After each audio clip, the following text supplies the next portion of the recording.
Assalamualaikum warahmatullahi wabarakatuh. Bagaimana kabarnya anak-anakku kelas 2? Sehat-sehat semua nggih?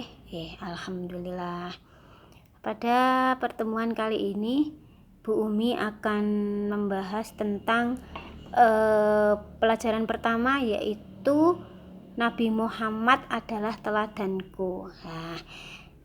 Siapa itu Nabi Muhammad? Anak-anak pasti sudah tahu semua. Nabi Muhammad adalah nabi kita, nabi yang terakhir, nabi yang menjadi penutup para nabi. Ada berapa jumlah nabi dan rasul yang harus kita ketahui? Ya pintar. Jumlah nabi dan rasul yang harus kita ketahui berjumlah 25. Dan nabi kita Nabi Muhammad Shallallahu Alaihi Wasallam. Nabi Muhammad adalah rasul utusan Allah. Terus Nabi Muhammad penutup para nabi dan para rasul. Nabi Muhammad juga disebut sebagai uswatun hasanah. Apa itu Bu uswatun hasanah? Uswatun hasanah yaitu suri tauladan yang baik. Sejak kecil Nabi Muhammad memiliki akhlak yang baik.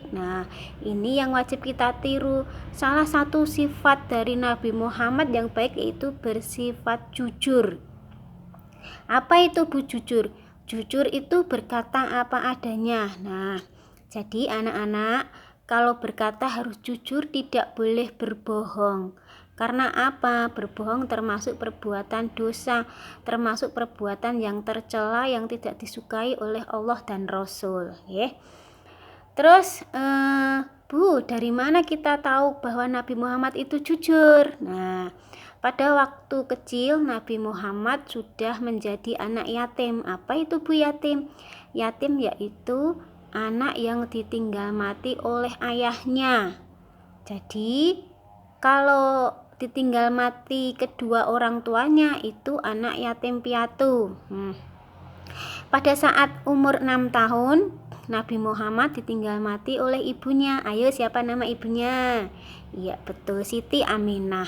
Kemudian 2 tahun kemudian setelah meninggal ibunya, Nabi Muhammad diasuh oleh kakeknya yang bernama Abdul Muthalib. Pada umur 8 tahun kakeknya yang bernama Abdul Muthalib juga meninggal. Terus Nabi Muhammad diasuh oleh pamannya yang bernama Abu Thalib. Pada saat diasuh oleh pamannya yang bernama Abu Thalib, Nabi Muhammad diajak berdagang ke negeri Syam. Pada saat berdagang, Nabi Muhammad mengambil dagangan dari orang yang bernama Khadijah. Siapa itu Khadijah? Ya betul, saudagar kaya raya yang akhirnya menjadi istri Nabi Muhammad. Karena kejujuran Nabi Muhammad, yang dulunya Siti Khadijah tidak beragama Islam, berkat kejujuran Nabi Muhammad, Khadijah masuk agama Islam dan menjadi istri Nabi. Terus kalau anak-anak soleh dan solihah pasti senang yang bernama jujur nggih. Jujur itu berkata apa adanya, jujur seperti Nabi kita Nabi Muhammad. Bu, kenapa kita harus bersikap jujur? Jujur adalah ciri kepribadian anak muslim. Jujur artinya berkata dan berperilaku apa adanya. Jujur kepada siapa saja Bu kita harus jujur. Kepada semua kita harus jujur. Kepada orang tua, kepada guru, kepada teman-teman, kepada semua orang lain. Anak yang jujur, sudah terbiasa jujur, pasti tidak akan berbohong Anak yang jujur juga tidak suka mencontek. Mencontek itu apa Bu? Meniru pekerjaan temannya Anak yang jujur juga tidak curang pada saat bermain Anak yang jujur tidak suka mengambil barang orang lain. Ini kelas 2 tidak boleh mengambil yang bukan miliknya Kalau mengambil yang bukan miliknya, kita harus pinjam sama teman, ngomong baik-baik, kita pinjam Terus anak yang jujur itu disayang oleh Allah Bu. Iya, anak yang jujur akan disayang oleh Allah, akan dirahmati oleh Allah.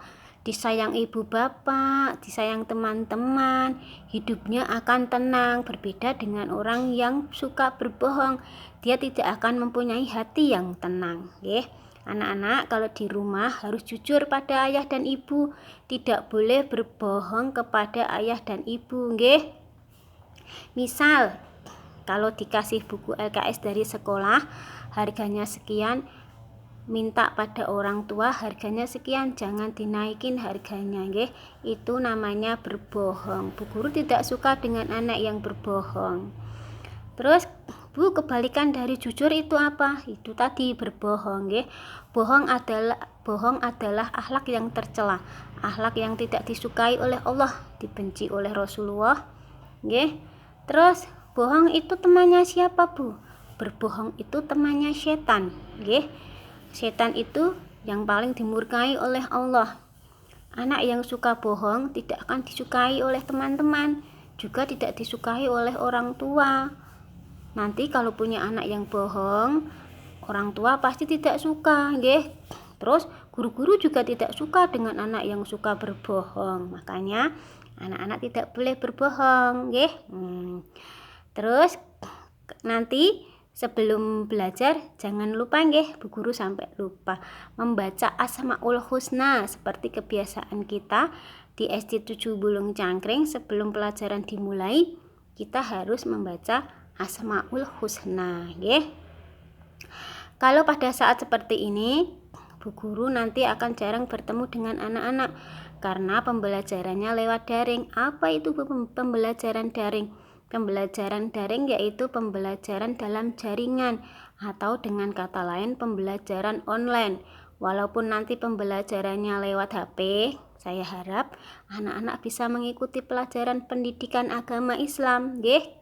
Tetap berperilaku jujur, jangan suka berbohong, nggih.